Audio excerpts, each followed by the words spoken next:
Manantitra ny araba mba ampirarintso anareo tompoko lahy sy tombovavy ary manasa ihany koa anaraka hatramin'ny faran'ny vaovaon'ny fahitalavitra MBS. Ny fampitaona tetsy amin'ny lapan'ny tanàna Analakely ny mpiasa rehetra eo anivon'ny komina Antananarivo renivohitra ny araba ny ben'ny tanàna Lalao Ravalomanana no ny tony taona vaovao na tratrarana ny taona 2020 sy 2020. Ireo mpiasa dia samy nametoky fa hiezaka ary hanao izay tratra amin'ny fanatanterahana ny asa. Ny ben'ny tanàna Lalao Ravalomanana kosa dia laza avy hatrany fa toromarika tsy maintsy tanterahana ny fahazahoana vokatra ao anatin'ny 100 andro. Vaovao tanterin'ny Edena Elia. Tonga ny araba ny ben'ny tanàna ny komina Antananarivo renivohitra Ramatoa Lalao Ravalomanana no ny fahatongavany taom-baovao 2020 sy 2020 ireo mpiara-miasa amin'ny akaiky androany. Fahasoavan'Andriamanitra mbola nahatozo antsika satria nahazo taona vaovao antsika, meny hery sy tanjaka fahasalamana, mbola meny koa asa ho atao izay adidy atao amin'ny firenena zany amin'ny mpiara-velona. Dia misaotra anareo koa tonga miaraba sy mametoky ny amin'ny fiarah-miasa izay mbola ho atao satria izay moa tsika zanak'olombelona natao hiasa ary natao hiasa tsara tsika ho an'ny vahoaka, izay ny asan'ny komina. Dia misaotra anareo koa hoe mbola tondra firariantso efa voaray marina tokoa ny sonomboka koa, voaray koa ny fanomezana Andriamanitra mamiaro fity amin'ny fitiavana aseho anareo. Fa mangina taom-baovao moa ny ataontsika dia mirary tokoa isa-tokantrano mba handritsan'Andriamanitra ny fahasoavana sy fitahiantsika rehetra, dia mba homeny hery sy tanjaka fahasalamana koa izay antsika manao ny asa tsara noho ny tany lasa dia aseho tsara amin'ny firaisan-kina. Fa hitako mihitsy hoe ny mahatonga amin'ny malagasy tsy tafita tsy mahay mirahina rehefa miasa, tena mifaningapingana ny betsaka, dia iny zany le tsy mety fa aloha mba ampiseho firaisan-kina kely tsika. Toromarika maro no nomeny ben'ny tanàna ireo mpiara-miasa aminy ireo nandritra ity fihaonana androany ity. Isan'izany no hoe mila manova famindra ny fiadidinan'ny tanàna mba tena hisy vokatra mivaingana azo sapaitanana ao anatin'ny 100 andro. Be dia be ny zavatra tsy vita tamin'ny taon-dasa nefa mena tanjaka sy fahasalamana tsika, mena fitiavan-tanindrazana, dia vao mainka izany tsika ampiseho izay fitiavana izay dia nangatahako hoe mba hirahina tsara nareo amin'ny zavatra izay atao. Fa hoe ny mahasamy malagasy ny Madagasikara iraisan'ny rehetra sy olombonana, dia izay ny mahatonga antsika hoe manao asa tsara zany, miezaka koa tsika manao ny asa fitiavana rehetrarehetra amin'ny malagasy. Izay no miloko mba hoe angatahako indrindra aminareo. Tena mila résultat, napetraka zany zao ny voalohany amin'ile asa atao hoe 100 andro, dia hanao programma atao amin'ny assainissement, manao programma atao amin'ny miara-miasa amin'ny SG, manao programma atao amin'ny finance, satria zany ny zavatra atao tokony hoe misy fanosehana vola foana.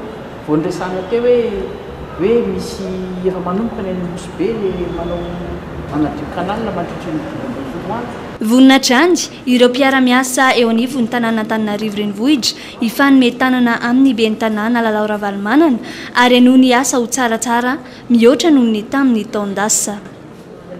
Fa efa miresaka tanàna Antananarivo renivohitra ihany isika, tsy misy ny andraso fa raha ampitso dia raha ampitso ihany dia tomboka ny fanadiovana ny lakan-drano eto Antananarivo renivohitra. Toromarika nomeny ben'ny tanàna Lalao Ravalomanana io ny fahatsetsena ny lakan-drano eto Antananarivo izay miteraka olana tokoa ho an'ny mponina ary tsy miasa rery akory ny komina Antananarivo renivohitra mandritra an'izany, fa eo ihany koa ny APIPA miampy ny SAVA. Nisy androany ny fivorian'ny telotota mba ahafahana mandrindra tsara izany asa lehibe ho atomboka raha ampitso izany. Fanadihadiana hoentin'ny Edena Elia. Hodiovina manomboka ny talata 15 janoary ireo lakan-drano izay tsy nisy nanadio nandritra ny fotoana maro teto an-drenivohitra. Isantarana izany ny etsy amin'ny petite vitesse izay mirefy 300 metatra hatramin'ny 400 metatra. Azo tombanana fa hiena ny haavon-drano eto an-drenivohitra rehefa tapitra vody eo avokoa ireo lakan-drano ireo araka ny fanazavany tompona ndraiky ny GRC Jaona Andrianaivo. Tsy maintsy miara-mientana zany ireo Sampandra tsirairay avy miandraikitra ny fanadiovana ny tanàn'ireo miara-mientana mba anadiovana sy anesorana an'ireny rano miandrona isaky ny avy orana ireny.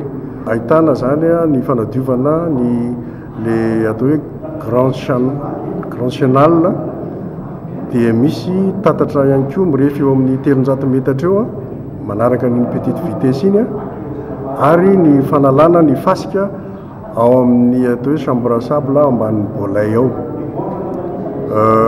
Io zany dia noezahana ho fitaina ao anatin'ny 2010 andro. Foromaka an'izany dia isy ny fiaraha-miasa amin'ny commune sy ny district ary ny BNGRC eo amin'ny fanalana ny rano miandrona eny tahaka ny Andranomahery izay hita fa vokatry ny fantorana ny tany izay tsy nahazahona lalana.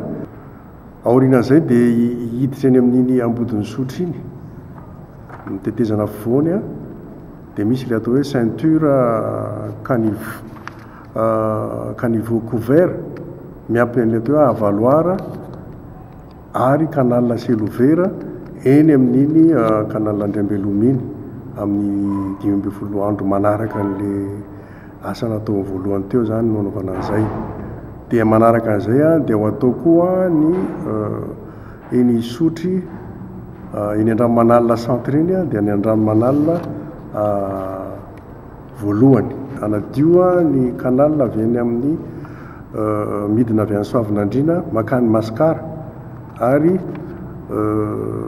ny any ambony sy ny any ambany toerana eo Besarety rotonde io dia ho diovina avokoa. Isy ny fangatahana fiara-miasa amin'ireo lehibe ny distrika sy ireo orinasa manerana ny boriboritany mba hanome ny motopompe sy ny solika ahafahana mitroka ireo rano miandrona eny amin'ny faritra Dibodrano, isan'izany ny eny Akorondrano, Andranomahery, Ampefiloha-Ambodirano, Ankazimanga, Tsaramasay. Ireo rehetra ireo no tapaka nandritra ny fivorian'ireo rantsa mangaiky ny komina Antananarivo renivohitra dia ny Apipa sy ny Samva izany ny totosaina androany tetsy amin'ny lapany tanàna Analakely. Fa rehefa fahavaratra toy izao dia miakatra ny rano indrindra ho an'ireo faritra Iva eto Antananarivo renivohitra. Ho an'ny fokontany ny lany vato dia saika miaina an'izany foana isan-taona. Tamin'ity androany ity dia niakatra ny rano tao lany vato tao ary tonga hatrety amin'ny arabe mihitsy izay rano niakatra izay ary hatramin'izao hariva itenenana izao dia mbola feno rano ny arabe ao ilany vato niteraka fahasahiranana ho an'ny mponina izay afekaran'ny rano hatrety amin'ny arabe tao ilany vato izay ka dia tsy maintsy nisy ny fampiasana ny sarety ho an'izay tsy te hirobo-drano, ny fiara izay vizambizana ihany koa dia tsy nandeha tao amin'ilay arabe. Fanadihadiany Jessica Miray teo amin'ny sarin'ny Erzo Rajonarvony. Toy izao ny rano eto amin'ny lalany eto ilany vato avy any Andavamambiny ka ho any Anosipatrana ary miteraka fitohanana ny fiara lavareny. Babena ny zaza sy ny ankizy andeha hianatra. Mandeha sarety kosa ny olon-dehibe hamonjy asa, 200 ariary ny olon-dehibe ary ariary zato kosa ny ankizy eto. Zao nanomboka manomboka zao maray zao zay zany. Ny zany raha ohatra hoe mpianatra izy dia zay tsy dia manaraka tapana fa zato ny mpianatra. Fa le mpianatra ny tsondrovina fa tsy dia hoe olona mpanarana. Fa le ankizy kely ny tsondrovina amin'ny rano. Lafota amin'izany 200 ihany. Izy zany tsy dia mbola fa zara fa mahazo kely ianao zany. Fa mahazo kely ianao dia fa zay mahafinaritra. Saika isan-taona dia toy izao foana ny fiainan'ny mponina eto ilany vato rehefa fotoam-pahavaratra toy izao. Rano maloto avy any Anosy Zatoiny no mivarina eto noho ny fahatsetsemany tatatra fivoahany rano. Zay izy zao mandeha manatra tanatra amin'ny bambela tsirairay izy mandeha mianatra. Zao hitany raha mahita zao fa sahiranana na ny ankizy ara tsy mahazo vokontrano ao an-trano foana. Ianao mandeha mampiakatra akanjo e. Manao akanjo fohy foana mahatsiavaky ny anao zao. Zao hoe raha mahita zao ny any fa tsisy mijery zay aty. Tena fijaliana aloha ny ainanay amin'le rano satria mbola vao début janvier zao décembre tsisy orana mihitsy vao tsisy herinandro mbola tsisy herinandro ny orana dia mitobaka be zao sahady ny any an-tranonay fe zao zanako anakely efatra dia ny ray efa mandeha fa tsy maintsy taterina tsirairay zany ny ankizy mandeha mianatra babeny fahatarana raha ohatra zany ianao amonjy fotoana tsy maintsy miainga aloha foana dia ny ankizy raha vao tsy mianatra dia lasa tsy maintsy embesana be satria le rano mampidi-dozy. Efa tafiakatra toy izao ihany koa ny rano any an-trano sy any an-tokotany ary anaty rano toy izao no ilalaovan'ny ankizy. Mitaraina araka izany ireo mponina mba hijerena azy ireo akaiky satria na ny atoriana aza manahirana ary ahina ihany koa ny partahany valana retina. Raha vao miakatra ny rano zany sy dia olona manana ny ambonimbela dia mipetraka any ambonimbela miantsena ireny hitanareo reny sarety zao reto dia mpianatra babena tsirairay misy marary zao an-trano dia marary tsy afaka mety keo dokotera koa nefa tsy afaka makao dia enao salama ihany makany amin'ny dokotera zao solitra retina nefa le marary tsy hitan'le dokotera kory satria nahoana raha vao manitsaka an'io le marary dia vao mitombo ihany kokoa valana retina nefa be dia be fa mba mangataka izay zay fahefana mahefa afaka mba mijery any farany zay akaiky aingana indrindra mangataka ny benzersay mba andefaso popy aloha fa tena alerta. Rehefa ao an-trano dia batabataina ny entana pekapekarina amin'ny zavatra fotsiny iarovana ny entana mba tsy ho simba zao marary daholo ny ray tanàna io zao nenay io zao bavinay vao avy nandaniana ohatriny na mifitondrana azy makany any dokotera problème miala ao an-trano mpatabona amin'ny arabe rano ao amin'ny arabe io zany mba angatanay mihitsy amin'ny fitondrana zay malala tanana manam-pahefana mba hijery anay fa vahaolana maharitra ny ilainay fa tsy le hoe mifanampiana amin'le pompe foana voatroka io zao amin'ity dia tonga indray ny amin'ny herintaona dia hifampitady indray zany zay amin'ny resaka pompe. Tsy mbola nisy hatramin'izao ny fijerena vahaolana maharitra ny mikasika ity fiakaran'ny rano ity. Ny fitrohana ny rano hatreto no mbola atao isan-taona. Fakoatray dia efa hita taratra ihany koa ny voka-dratsiny fanotofana tany Etsero tsy mahita lalana ivoahana ny rano izay efa misy tonga ny orana dia miampy ihany koa izay rano izay. Eo ihany koa moa ny amin'ny fandraisana andraikitra ny amin'ny tsy tokony hanariny ny tsirairay fako any amin'ireny lakan-drano ireny. Fa tsy ny rano ihany akory miakatra fa ny vidim-piainana ihany koa dia ahitana an'izay fiakaran'izay. Vao nanomboka ny volana Desambra taona 2024 dia nahatsapana fiakarany ny entana izay tena ilain'ny mponina amin'ny fiainana andavanandro na ny PPN ho isika tsy miara-miakatra nefa izy ireo fa miakatra tsikelikely anisan'izany ohatra ny lafarinina, ny menaka, ny vary. Toy izao indrindra ary ny fanadihadiana hoentin'ny Laurette Berton teo amin'ny sariny Mano Randriamalala. Tato agnatin'ny tapabolana izay dia nahitana fiakarana tsiraikiraiky ny entana fampiasa amin'ny fiainana andavanandro na ny PPN. Ka tamin'ny herinandro lasa iny dia tena nisongadina ny fiakarana izany vidin'entana izany. Isany amin'ireny ny menaka, ny siramamy, ny lafarinina izay nanantombo 200 ka hatramin'ny 400 ariary. Ny mpanjifa dia nanamarika ihany koa fa na dia miakatra aza ny vary eny an-tsaha amin'izao fotoana izao dia tsy manakana ny vidin'ny vary eny an-tsena tsy hiakatra izany. Ny vidin'entana mampanjifa anahy dia miakatra be. Misy entana zany miakatra, misy tsy miakatra. Ny resaka PPN, fiainan'olona andavanandro mihitsy zany miakatra. Ohatranay izao izay mpivarotra dia alamina arak'izay ilay izy rehefa miakatra ny vidin'entana dia ampiakarina koa ny vidin'entana fa ny anay moa ny ao an-trano zany efa eo an-tsena ihany no alaina. Ho an'ireo mpivarotro izay nanontanianay kosa dia miezaka ny mandanjalanja ny vidin'entana izy ireo satria ny mpanjifa mitaraina tsy maharaka n'izany vidin'entana miakatra isan'andro izany. Miakatrakatra kely misy ny entana loatra teo. Menaka sy dia nisy fiakarana loatra aloha fa efa ela izy niakatra dia mbola tsy nidina. Dia lafarinina koa ohatrizay. Lafarinina taloha teo izy 2 arivo dia zao izy lasa 400 sy 2 arivo zao ny kilao. Siramamy 500 sy 2 arivo. Siramamy koa niakatra ny fotsiny ny ambily be zany moa dia efa tsy lazaina intsony. Efa ela niakatra. Tena mangina ny tsena. Tsisy tsena misy zay amin'izao. Tsy hoe izy le afa-pety ve sa ny olona misy nefa krizy amin'ilay tsy fisian'ny vola sy ny sisa amin'izao. Tsy mbola misy fiovany akory ny vidin'ny solika ankehitriny nefa dia efa misy fiankarany sahady ny entana ilaina amin'ny fiainana andavanandro. Ny vahoaka madiniky hatrany no lasibatra voalohany satria tsy mahatakatra ny fidangan'ny vidim-piainana ny fa efa mividin'izy ireo. Eo amin'ny tontolon'ny fahasalamana kosa tao anatin'ny 3 volana izay no nahatsapan'ny Besomaro fa mirongatra ny aretina kitrotro. Raha ny nahazatra hatramin'izay dia ny hoe ny zaza madinika ihany no tratran'ity aretina ity fa tamin'izao firongatry ny kitrotro izao kosa dia tratrany na ny olon-dehibe aza. Nanomboka tamin'ity androany ity ary ny vaksiny VB entina indrindra ho fanefitry ny kitrotro distrika 520 aloha no tratra amin'ity andiany voalohany ity fa amin'ny andiany manaraka amin'izany vaksiny VB fanefitry ny kitrotro zany dia asahana ny distrika manerana ny Madagasikara fanadiadina hoentin'ny Laurette Berton teo amin'ny sariny Manu Randrimalala. Na risky tamin'ny fagnanaovana vaksiny zanany ireo ray aman-dreny maro izay sendranay tonga teny amin'ireo toeram-pitsaboana nandalovanay tamin'ity niany ity vaksiny izay natao ho fanefitry amin'ny valanaretin'ny kitrotro izay mirongatra amin'izao fotoagna izao nanomboka niany ary ho tapitry amin'ny zoma fa 27 ny volana janoary ho avy izao ny andiany voalohany amin'ny vaksiny VB ka ny distrik miisa 520 aloha no isitraka izany voalohany. Ireo zaza 9 volana ka hatramin'ny 7 taogno no tafiditry ao anatin'izay sala taogno atao vaksiny VB izany. Ny andehananay aty anao vaksiny zanako. Vaksiny amin'ny kitrotro, fiarovana amin'ny kitrotro.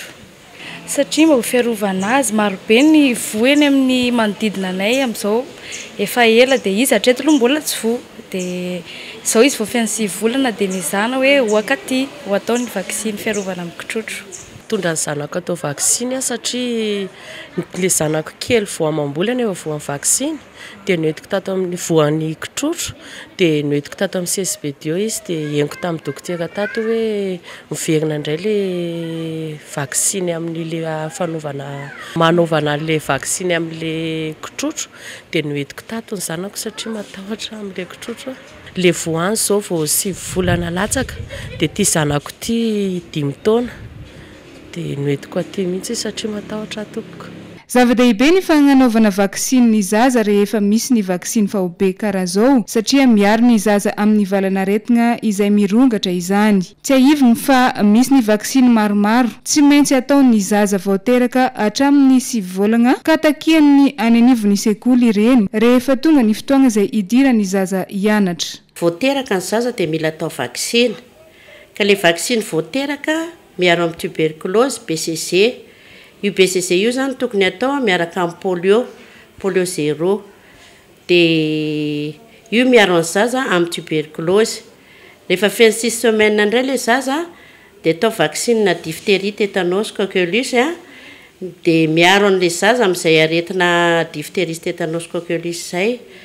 Asiana polio koa izy amin'ny fotoana io satria ny polio dia mahatra hatrany amin'ny 10e semaine zany fanaovana polio ny zaza.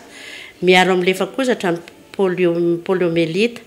Dia asiana rotarix izy le rotarix miaro ny zaza amin'ny diarrhée.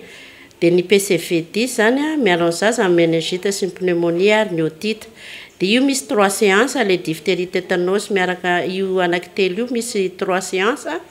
Dia les séances anankitelo io atao isam-bolana 6 semaines, 10 semaines, 14 semaines. Dia rehefa vita izay vaksiny izay dia rehefa feny 7 volana indray izy manao vaksiny miaro amin'ny kitrotro. Dia ireo vaksiny ireo zany tokony ho vita izay no tokony vita ireo vaksiny ireo hidirany any am-pianarana fa raha tsy vita ireo dia tsy tokony ho tafiditra any am-pianarana ny zaza. Araka ny fanazavan'ny tompona andraikitry hatrany, ilaigna ny manao vaksiny ny zaza amin'izao fandalovany vaksiny VB izao mba hanamafisana ny fiarovana ho an'ny ireny zaza ireny. Ka na efa vita vaksiny talohany fa herintaognany aza ny zaza dia azo atao tsara. Indrindra moa fa ho an'ireo zaza izay efa voan'ny kitrotro dia ilaina hatrany ny manao izany vaksiny izany. Amin'ny volana aprily ho avy izao vao hifarana ny fanaovana vaksiny VB miaro amin'ny kitrotro ary tsy ny eto andrenivohitra ihany no hanao izany fa haparitaka amin'ny faritra jiaby manerana ny Madagasikara. Eo amin'ny resaka tsy fandriam-pahalemana kosa mbola olana izay mianjady eto Madagasikara indrindra ny any amin'ny toerana lavitra andrina ny Asandahalo. Fantatra fa nahatratratra any amin'ny 980 sy 700 ny dalo maty tamin'ny ny taona 2024 nandritra ny fifandonana tamin'ny gendarmerie am-pirenena. Ny mpitandro filaminana ihany koa dia nisy ny lavo amperinasa tao anatin'izany asa izay fampandriana fahalemana izany. Ankoatran'ny izay dia mandeha anjatony ny dalo raha nitatitra noentin'ny gendarmerie ary ny ao amin'ny distrikany Miandrovazo no anisany tena mamay amin'izay tsy fandripahalemana noho ny asandalo izay. Vaovao tateriny Edena Eria teo amin'ny sarin'ny Erzo Rajonarvony. Mandry tsy lavilo ny mponina any amin'ny komina Ankavandra, distrika ny Miarinarivo iny amin'izao. Daly mahery ny 700 no manafika ao amin'io tanàna io.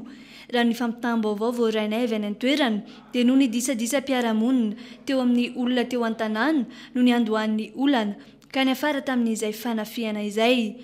Voalazandreo mpona any an-toerana nefa fa lasa ataony mpitandro filaminana fitadiavam-bola ity tranga any an-toerana ity miaraka amin'ny ben'ny tanàna. Izany hoe raha toa ka manaiky ireo olona voatafika fa alamin'ny mpitandro filaminana sy ny ben'ny tanàna any an-toerana io olana io dia tsy maintsy manome omby manodidina ny 100 eo ireo olona voatafika. Mbola misalasala manoloana izany anefa ireo tompon'omby ary miantso ny tompon'andraikitra mahefa mba hijery akaiky ity raharaha any an-toerana ity. Fa etsakilan'izay ihany koa dia nanao tatitra ny zandarimarim-pirenena momba ny vokatry ny ady amin'ny tsy fandriampahalemana manerana ny Madagasikara nandritra iny taona 2024 lasa teo iny. Misa 304 alina ireo tranga no raisin'izy ireo ary ny 124 amin'ireo dia fanafian-dahalo avokoa. Omby mahery ny 7 no nangalarina ireo dahalo nandritra izany. Mahatratra 427 kosa ireo dahalo maty nandritra ny hetsika tamin'ny taona 2024 iny. Misa 420 ny mpitandro filaminana maty aperinasa raha toa ka maty vokatry ny fifandonana tamin'ny dahalo, ny 12 tamin'ireo mpitandro filaminana ireo. Etsakilan'izay dia misa 130 ireo tranga nafakana keriny na nikidina pinina nandritra iny taona 2024 iny araka ny tatitra avy eo anivy ny zandarimarim-pirenena hatrany. Fa hivadika lafim-baovao hafa tanteraka mihitsy isika eo amin'ny tontolon'ny kanto. Tsy dia misy presaka loatra ny tontolon'ny hosodoko raha ny eto amintsika no jerena. Kanefa maro ireo malagasy manana talenta eo amin'ity tontolon'ny hosodoko ity. Eo amin'ny lafiny hoe vidiny aloha dia enjakenjana ihany. Kanefa izany rehetra izany dia tsy mahasakana andreo manan-talenta amin'ny hosodoko hifofotra hatrany mba azahoana vokatra sy mba ahafantarany be sy maro ny sanganasa. Matetika ireny mpanantalenta amin'ny hosodoko ireny dia miato tena irery raha toa ka anao ny fampiratiana ny sanganasany ary dia tena miady rery tokoa ao anatin'izay rehetra izay. Eto amintsika raha teo mbola tsy dia tena misy ny toerana tena hoe matianina momba n'ity sehatra ity. Fanadihadiana hoentin'ny Jessica Miray teo amin'ny sarin'ny Trankanloy Mathieu Princy. Asa natao tamin'ny tanana avokoa ireo tableau hitantsika amin'ny sary ireo, na izany sary hosodoko na portrait. Ka anisan'ny mpanakanto miangaly izany mistery efa 20 taona izay. Portrait ana olona sy peizage no tena ataony. Ity hitantsika amin'ny sary ity izao dia sanganasa ny tena ankafiziny. Ity tableau ity izao nomeko lohateny hoe nofinofy. Dia raha ity tableau ity izao mampiseho an'izay zavatra hoe ny fiainantsika zany dia akinina amin'Andriamanitra foana na hoana na inona midona na inona miatra fa misy ny olona manakina ny fiainany amina fanaratsy tsy fantatro. 3 andro no anaovany mistery sary hosodoko iray toy ny nanaovany ity hitantsika amin'ny sary ity ary 5-30 minitra kosa ny anaovany portrait ana olona iray. Mahavelona tsara ny fanaovana hosodoko hoy mistery. Raha ny fanaovany portrait izao dia manodidina ny 9 hatramin'ny 9 sy 1 hetsy ariary arakaraka ny habeany. Saingy mbola maro kosa ny olana toy ny tsy fisian'ny trano manokana ampiratiana ny sanganasany izy ireo. Raha ny olana lalovanay aloha dia betsaka mihitsy ny zavatra lalovanay.